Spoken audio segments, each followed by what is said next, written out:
அந்த comedy scene எடுக்கும்போது ஆக்சுவலாக அவர் வந்து போர்டில் இருக்க ஒரு எலக்ட்ரிஷியன் அவர். சார் என்ன நடிக்கலாம் வராது சார், நீ என்ன வேலை செய்வேன்னு எனக்கு தெரியும்.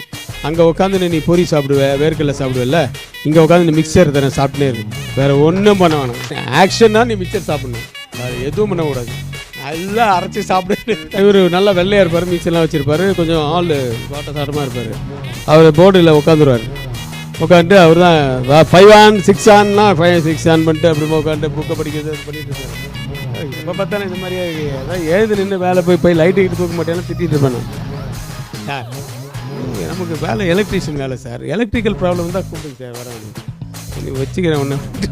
அந்த காமெடி சீன் பண்ணும்போது இது ஒரு அப்பா கேரக்டர் கொடுத்தா இனிஷியல் மேட்டர்லாம் வச்சு பண்ணலாமேன்னு சொல்லி அந்த எலக்ட்ரிஷியன் போர்டில் உட்காந்துருக்கோம் கூப்பிடுவேன்.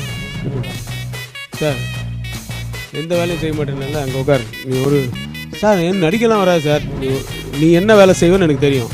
அங்கே உட்காந்து நீ பொரி சாப்பிடுவேன், வேர்க்கடலை சாப்பிடுவேல்ல, இங்கே உட்காந்து நீ மிக்சர் தரேன் சாப்பிட்டுனே இருக்கு, வேறு ஒன்றும் பண்ண வேணாம்.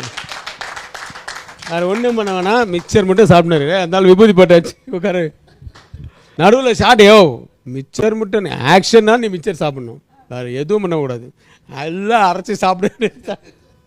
அது என்னடான்னா அவர் ஃபேமஸ் ஆகி அதுக்கப்புறமா வீட்டுக்கெல்லாம் வந்துட்டார்.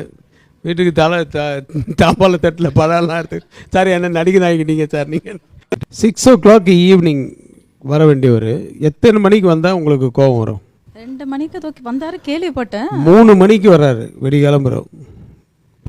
கால் ஷீட்டே முடிஞ்சிச்சு, எனக்கு அங்கே மீட்ரு வேறு ஏறுது, அது வரைக்கும் வேறு ஏதோ எடுத்துகிட்டு இருக்காங்க. அப்புறம் 3 மணிக்கு மேலே எனக்கு இருக்கிறத மிச்சத்தையும் டூப்பை வச்சு எடுறாரு, வேணாம் எனக்கு அப்படின்னு சொல்லிட்டு இது வரும். அப்போ வராரு அவர், போக சொல்கிறா அவர் அப்படின்னு. அவரவனா போக சொல்ல, நான் இங்கே தான் இருப்பேன் அவர். ஒரே தகராறு, என்ன இத்தனை மணிக்கு வந்தால் என்ன, இவ்வளோ நாள் நாங்கள் வெயிட் பண்ணோம், இப்போ எங்களை வந்து ஆண்டடாக வெயிட் பண்ண சொல்கிறாரு, வேற ஒரு ஷூட்டிங் இப்படி போட்டு வரல. இவ்வளோ கஷ்டப்பட்டு கழுத்தில் வந்து இந்த பேண்டு, நான் அந்த பேண்டோடையே நடிக்க வச்சுருக்கேன் அவரை, அதெல்லாம் எடுக்க வேண்டாம் அப்படின்ட்டு. ஏன்னா எனக்கு தெரியும் கழுத்தில் என்ன ஆச்சுன்னு தெரியும்.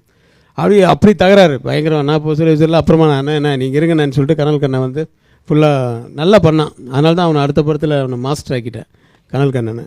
ஸோ அப்படி நடந்தது. ஆனால் போகும்போது ஒன்றா இவர் அப்போ ஒரு ஃபியட் வச்சுருப்பார், என்ன ட்ராப் பண்ணுறீங்களான்னு, வாங்க வாங்க அப்படின்னு சொல்லிட்டு 2 பேரும் ஒன்றா என்ன, அப்புறம் செல்ஃப் டிரைவிங் என்னை வீட்டில் விட்டுட்டு அதுக்கப்புறம் அவர் போனார். போகிற வழியிலெல்லாம் ஜாலியாக பேசிட்டு போனோம். அப்படி ஒரு தகராறில் ஆரம்பித்த ஃப்ரெண்ட்ஷிப் ஆட்டு. அதுக்கு முன்னாடி பழக்கம் இருக்குது. ஆனால் உங்களுக்கு ஜாலியான விஷயங்கள் வேணும்னு இன்னொரு விஷயம் சொல்லணும். நான் இவரை வந்து நான் ஸ்கூல் டேஸ்லேயே இவரை மீட் பண்ணியிருக்கேன். இது எனக்கே மறந்து போச்சு. நான் ஸ்கூல் டேஸ்னால் அப்புறம் சின்ன பையன் தானே. நான் ஸ்கூல் டேஸில் இது கூட ஏற்கனவே சொல்லியிருக்கேன் மேடம். அது எதுக்கு இப்போ சின்ன பையன் மாதிரி யார் இருக்காங்க, அவர் தானே கொடுங்க.